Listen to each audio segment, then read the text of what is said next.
हाय चुंडी तेरी चमकनी गुलाबी शरारा, आय हाय चुंडी तेरी चमकनी गुलाबी शरारा। গানটা দারুণ বল। এই গান বন্ধ কর, স্যার আসছে।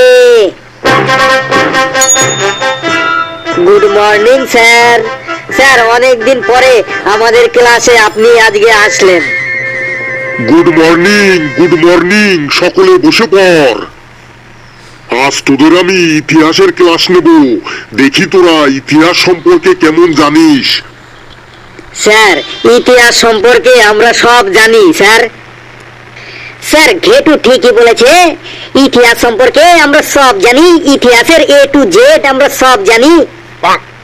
এমন ভাবে বলছিস আমার মনে হচ্ছে তোদের দুজনকে জিজ্ঞাসা করে ইতিহাস বই লেখা হয়েছিল।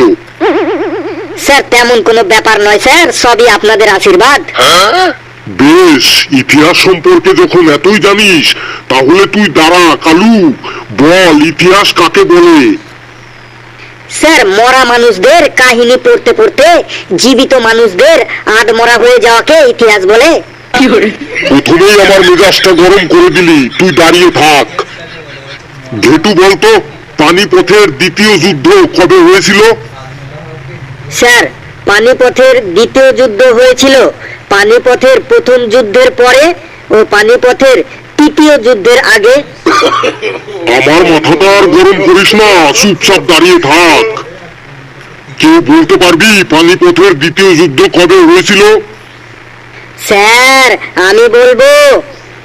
বল বাবা হাবলু, তুই বল। স্যার পানিপথের দ্বিতীয় যুদ্ধ 1556 সালে হয়েছিল। ভেরি গুড বাবা হাবলু, তুই বস। এ টেসি, তুই দাঁড়া তো, তুই বলতো পৃথিবীতে কতগুলো দেশ আছে? একটি। পৃথিবীতে একটি দেশ আছে, তার মানে তুই কি বলতে চাইছিস? স্যার পৃথিবীতে তো একটি দেশ আছে, সেটা হলো ভারতবর্ষ, আর বাকি তো সবই বিদেশ। দিন দিন দেখছি তুই একটু বেশি ইন্টেলিজেন্ট হয়ে যাচ্ছিস, তুই দাঁড়িয়েই থাক। স্যার আমি বসবো, আমার পাটা কেমন যেন একটু চিনচিন করে ব্যথা করছে। তোকে পড়া ধরলেই তোর কোনো না কোনো কিছু হয়, কোনোদিন মাথা টনটন করে, কোনোদিন পা চিনচিন করে। বেশ, তোকে আরেকটা প্রশ্ন ধরি, যদি বলতে পারিস তাহলেই তুই বসতে পারবি।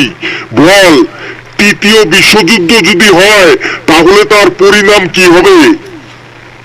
স্যার যদি তৃতীয় বিশ্বযুদ্ধ হয় তাহলে আমাদের ইতিহাস বইয়ের আরেকটা চ্যাপ্টার বেড়ে যাবে। কি সাংঘাতিক রে বাবা, তুই আর আমাকে রাগাস না, তুই দাঁড়িয়েই থাক। এই ফেলু, তুই দাঁড়াতো, তুই বলতো কোন জায়গার নাম আগে মাদ্রাজ ছিল? স্যার দাঁড়ান বলছি। স্যার পেটে আসছে, মুখে আসছে না। স্যার বলছি। স্যার পেটে হ্যাঁ, পেট থেকে মুখে চলে এসেছে। স্যার চেন্নাইয়ের নাম আগে মাদ্রাজ ছিল। তুই ঠিকই বলেছিস, চেন্নাইয়ের নামই আগে মাদ্রাজ ছিল। তাহলে বলতো মাদ্রাজ থেকে চেন্নাই কেন নাম রাখা হলো?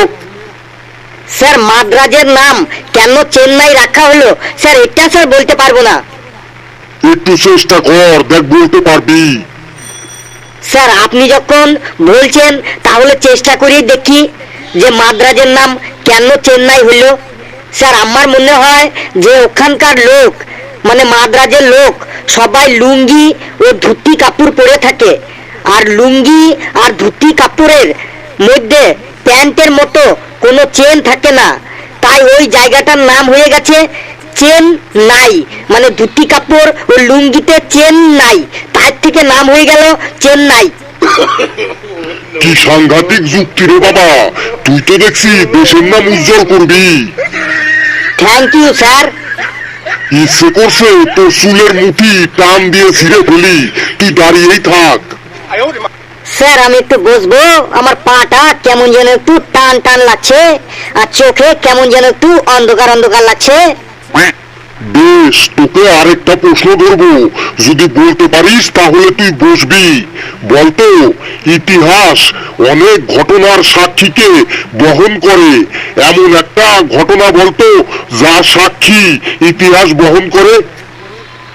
স্যার ইতিহাস সাক্ষী আছে যে সারা রাত ঘুমিয়ে আপনি ততটা শান্তি পাবেন না যতটা শান্তি পাবেন সকালবেলা অ্যালার্ম বন্ধ করার পর 10 মিনিট ঘুমিয়ে। তুই চোখে অন্ধকারই দেখিস আর সর্ষে ফুলি দেখিস, তুই দাঁড়িয়েই থাক। ঘেটু, তুই বলতো পলাশির যুদ্ধতে আমরা কি দেখতে পেয়েছি বলতো?